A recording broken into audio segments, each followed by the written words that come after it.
بسم اللہ الرحمن الرحیم۔ حضرت داؤد علیہ السلام کی قوم کے 70,000 افراد سمندر کنارے ایلا نامی بستی میں رہا کرتے تھے۔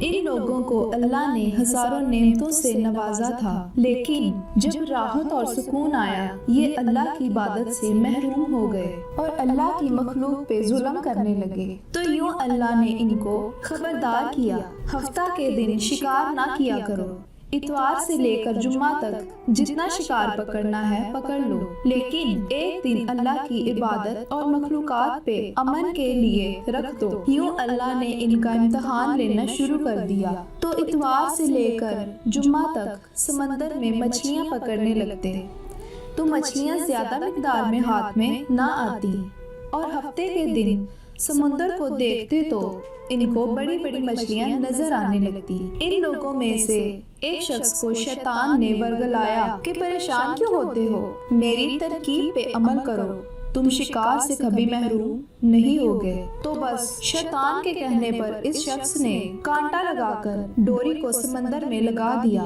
تاکہ مچھلی پھنسے، اور شیطان نے کہا اس مچھلی کو تم اتوار کے دن نکالنا، اور یوں ہفتے کی حرمت بھی باقی رہے گی اور تمہارا شکار بھی ہو جائے گا۔ بس شیطان کی بتائی ہوئی ترکیب پر ہفتے کے دن مچھلی پھنسی اور وہ اتوار کے دن نکالتا اور خوشی سے کھاتا۔ جب آس پاس کے لوگوں نے پوچھا تو ان کو بھی یہ ترکیب بتانے لگا، اور یوں اس قوم کے کچھ لوگ ہفتے کے دن مچھلی پکڑنے کے لیے جال پھینکتے اور اتوار کے دن نکالتے، اور کچھ نے تو سمندر میں نالیاں بنا کے چھوٹے چھوٹے تالاب بنا دیے تاکہ ہفتے کے دن جیسے جیسے مچھلیاں ان نالیوں سے گزریں تو ان تالابوں میں پھنس جائیں، اور ہم اتوار کو ان مچھلیوں کو نکال کر پکا کے کھائیں گے۔ اس قوم میں کچھ اللہ کے خاص بندے بھی موجود تھے جو کہنے لگے، اے لوگو، اللہ نے ہفتے کے دن شکار کرنے سے منع کیا ہے، یہ جو تم جال پھینکتے ہو، یہ چھوٹے چھوٹے تالاب بناتے ہو، ان میں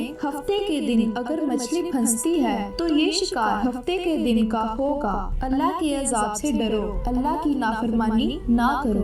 وہ لوگ ان لوگوں کا مذاق اڑانے لگے کہ ہماری جو مرضی ہوگی ہم وہ کریں گے۔ اب اس بستی میں 3 گروہ بن گئے۔ ایک گروہ ان 70,000 میں وہ لوگ تھے جو ان نافرمان لوگوں کی بار بار اصلاح کرتے، دوسرے وہ لوگ تھے جو ان لوگوں سے نفرت کرتے اور خاموشی اختیار کیے ہوئے تھے، تیسرے وہ لوگ تھے جو اللہ کی نافرمانی کر رہے تھے۔ تو یوں اللہ کے ان نیک بندوں نے بستی کے بیچ میں ایک دیوار کو کھڑا کر دیا اور یہ حکم نافذ کیا کہ اللہ کی نافرمانی کرنے والے اس طرف ہو جائیں اور ہم جو اللہ کے تابعدار بندے ہیں اس طرف رہیں گے۔ وہ سارے لوگ بار بار ان سے کہتے رہے، اے لوگو، اللہ سے ڈرو، قوم لوط کا جو حشر ہوا اس کو یاد کرو، اللہ کی نافرمانی نہ کرو ورنہ تم پہ کوئی عذاب آئے گا۔ وہ سارے نافرمان جن کی تعداد تقریباً 12,000 تھی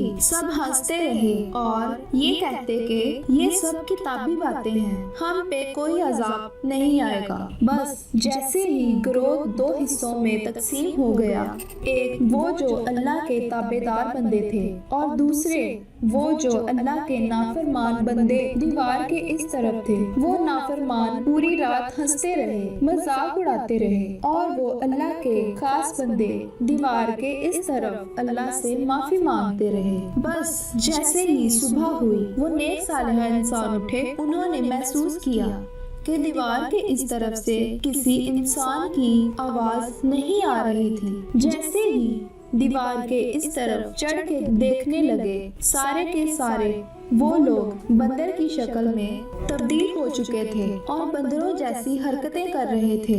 وہ جو سارے لوگ دیوار کے اس طرف ان بندروں کو دیکھنے لگے، ان سارے لوگوں میں سے جو ان کے رشتہ دار تھے انہوں نے ان بندروں کے کپڑوں سے اپنے اپنے رشتہ داروں کو پہچانا اور چیخ کے رونے لگے، اللہ سے معافی مانگنے لگے۔ لیکن اللہ کا عذاب جب آتا ہے تو وہ ہو کر ہی رہتا ہے۔ وہ 12,000 لوگ جو بندر بن چکے تھے کچھ بھی کھا پی نہیں سکتے تھے، اور یوں بالآخر وہ اپنے برے حال سے 3 دن میں سب کے سب مر گئے۔